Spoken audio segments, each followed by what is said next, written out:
Yo, what is up guys, ShinobiEevee here back again with another video for you guys, and today ladies and gentlemen we're going to be going over the top 5 swords in Sword Online Alicization Lycoris, where to find them, and what the stats are looking like and everything like that for, you know, your monster hunting needs. So without further ado, if you guys do enjoy this game, or if you just enjoy Sword Online in general, you want to leave a like, subscribe to the channel, leave down below in the comments who your favorite Sword Online character is. Mine is obviously Xenon, or Rain could be the second best, as you can probably tell here.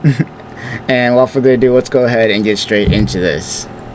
Baby, I'm a gangster too. It takes two to tango. You don't wanna mess with me. Baby, I'm a gangster too. Baby,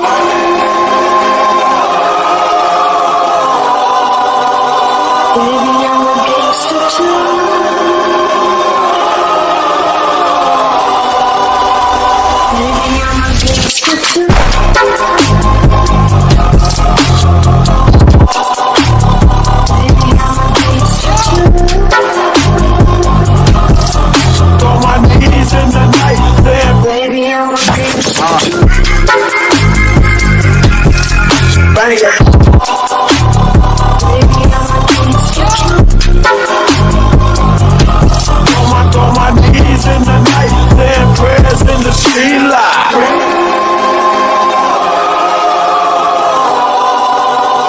Baby, I'm a gangster too.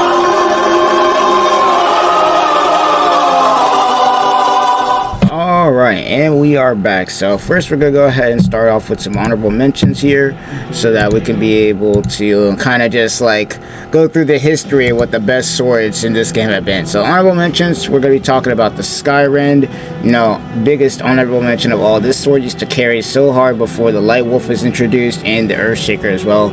So big shout outs to Skyrend. It took me the longest time to find one of these, and by that point it was already a wrap, bro. Like by the time I had found one of these Skyrend swords, the Forget Me Not was already a thing. The Light Wolf had been a thing for a while, but I just couldn't get my hands on one because the game hates me when it comes to rarities and everything like that. But either way, shout outs go to this. This thing carried me through a lot of raid bosses, so that's honorable mentions for you right there. But other than that, let's go ahead and get straight into it. So we're going to be starting from the lowest all the way on our way up, and I'll explain my rankings and all that. But starting off with number 5, and that is going to be the Blade of the Light Wolf.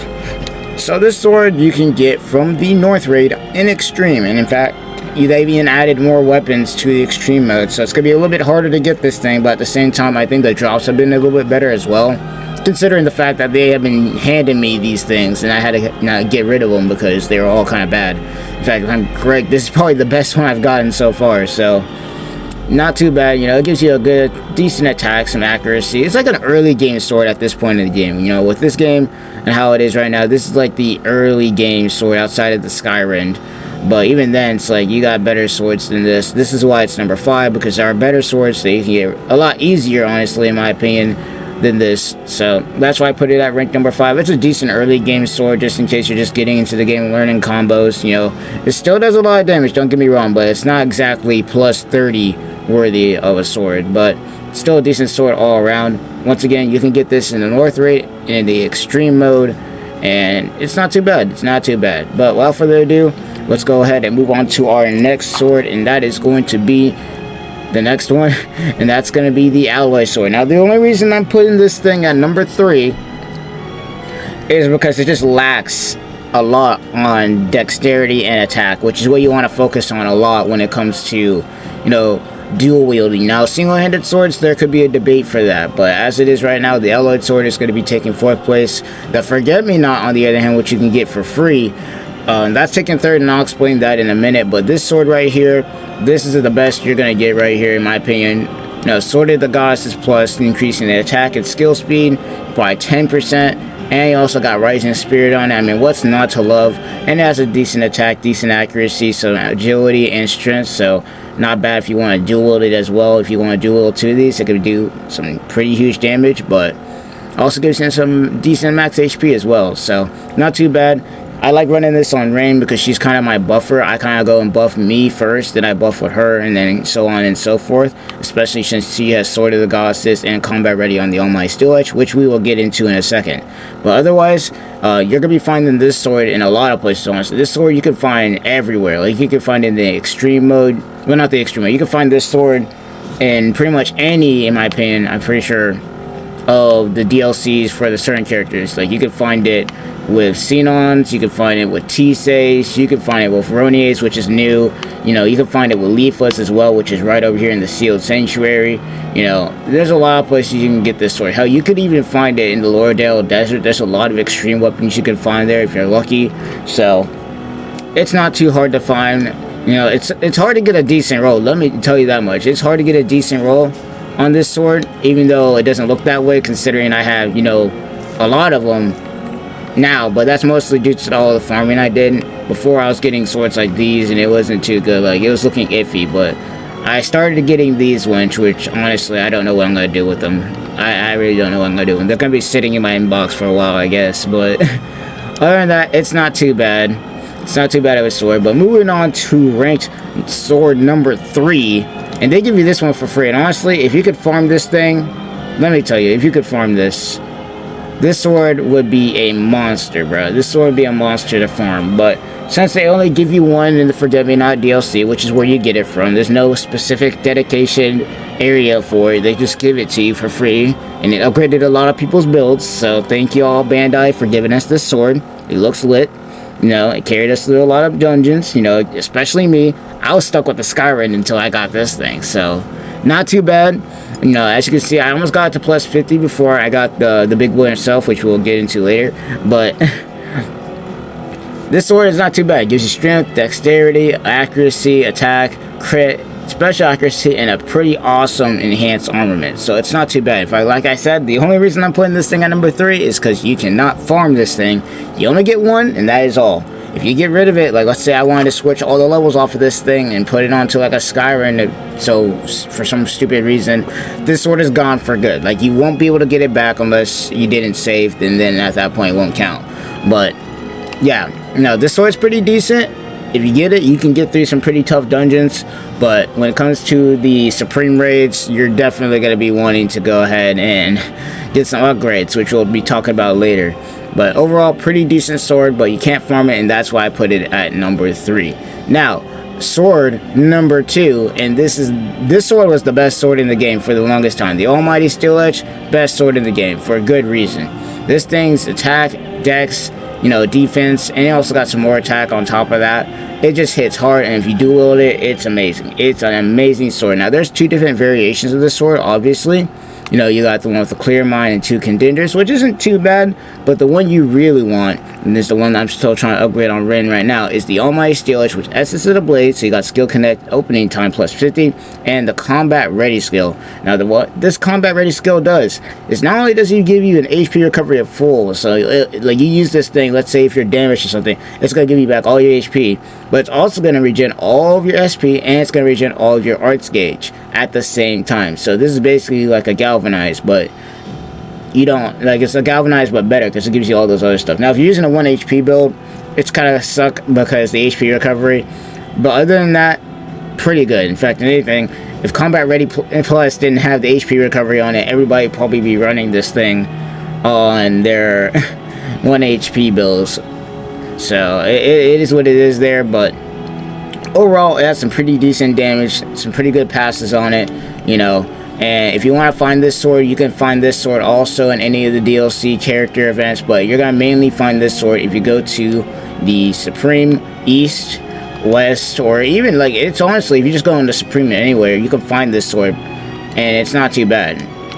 So, other than that, we're going to go ahead and get ourselves into the behemoth of the sword that we're talking about right now. And that is, my friends, the Galactic Jewel. Oh my god, bro. I can't tell you how many times it took me to get this thing. But at long last, we was able to get a perfectly good roll. We maxed it out. And even as one-handed, like, even as you can see, one-handed, this sword is a beast, my dude. This sword is a beast. It hits hard. And Like, let me just show you the comparison, bro. Let me just show you a comparison real quick, just so you guys can grasp how ridiculous this thing is. And this is a bad roll one right here that I'm about to show you. That's on Yu-Gi-Oh right now. This is a bad roll. This is my first one that I got. Now, compare this, level 34, bad roll Galactic Jewel, you know, with Swordmaster Plus on it, granted. But it's a bad roll.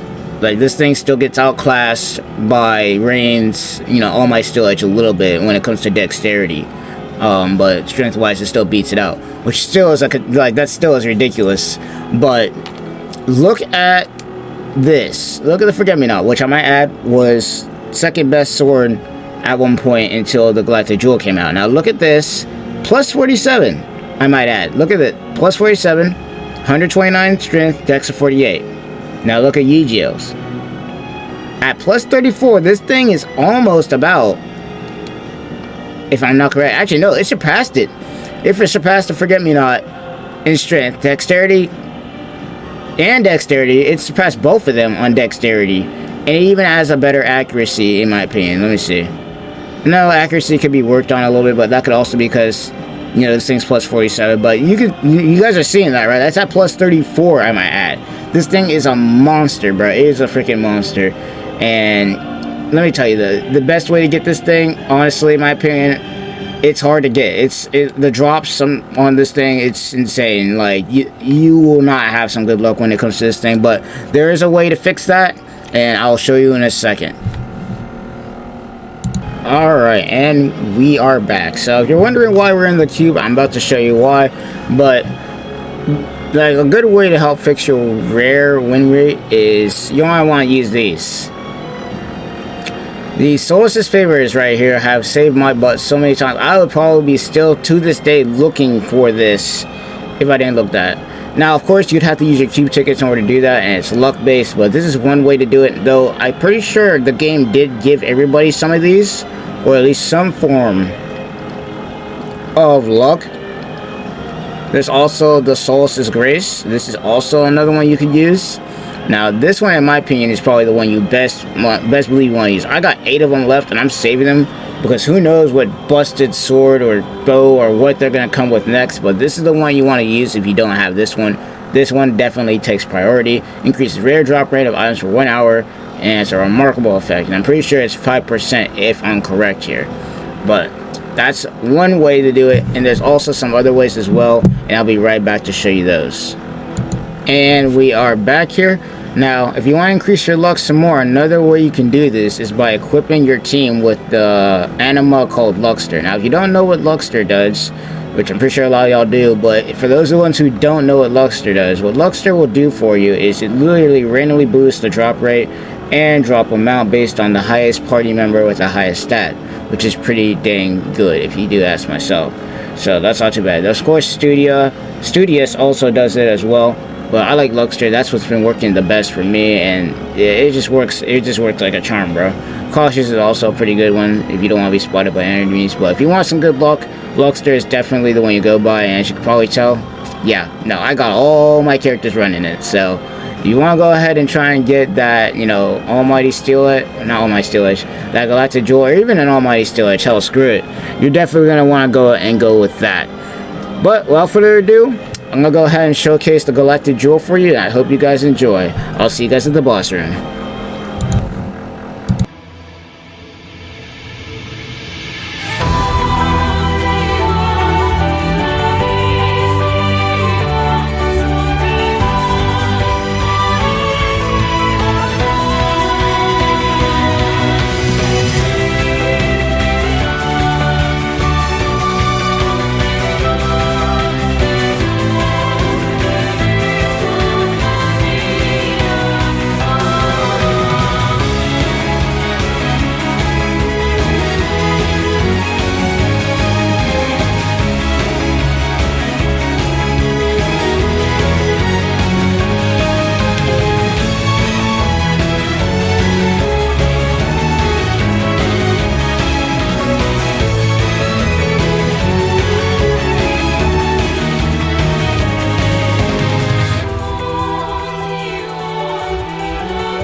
And there you have it right there, bruh.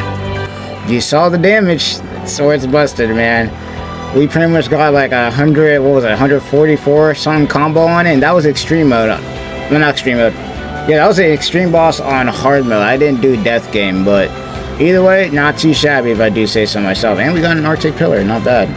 But yeah, no, the sword is busted, man. That sword is busted, and as of right now, and this is kind of just off topic from the video, but as of right now, with my builds that I'm trying to work on with this game, but I'm trying to make my AI just as strong as I am, so that I can be able to get the AI to be able to take down strong bosses, even like supreme rate bosses, by themselves. No, it's a tough thing to do, and I don't know if it's possible, but hey, we're here for it, and I'm gonna try and do it. That's why you see me, you know, I got my galactic jewels at plus 50. I'm about to work on getting ranged weapons up there. You know, I'm gonna have to get my 2 debuffers up there as well, but overall, that wasn't too bad.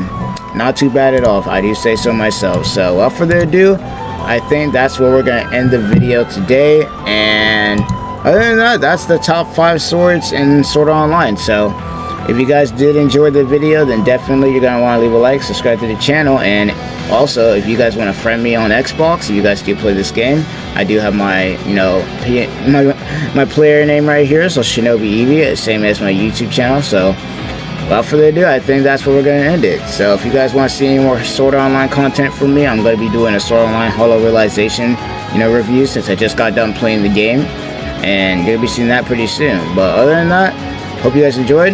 This is going to be ShinobiEevee signing off. Stay cool, y'all. I'm out.